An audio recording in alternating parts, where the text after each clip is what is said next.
The last topic here is about asset swaps. This is a bit of a sidetrack relative to what we were doing before, but this is actually going to be very important for what comes next for credit derivatives.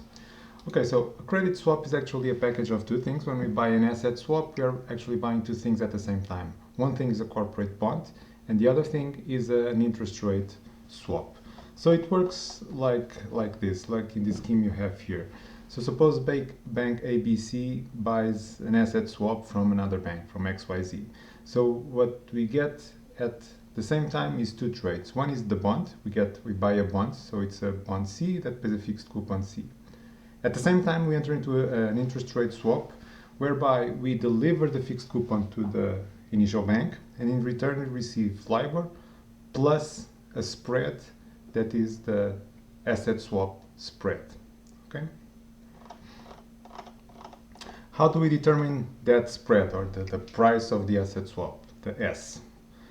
Well, the idea is the following. The asset swap is priced such that we pay for the whole package the par value of the corporate bond. So this bond here may be trading in the market, maybe trading at the price of, say, 98%, but we are actually going to pay 100% for the whole package. So we get the bond for 100%, and at the same time we enter into an interest rate swap which has this additional spread here. Okay, so notice that this is an interest rate swap where we are delivering the fixed rate here C, and at the same time we are receiving floating plus the spread. So we could think of this as an interest rate swap where the net would be, if I move the S to the other side, would be C minus S. So that C minus S is not necessarily the same fixed rate as I would get in the standard swap market.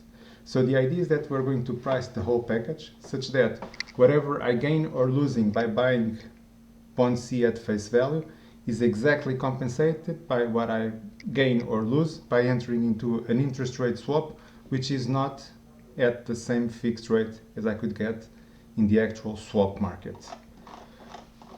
So the result, the proof is down here, but the result is this. The spread of the asset swap is given by this expression, where these variables are defined here.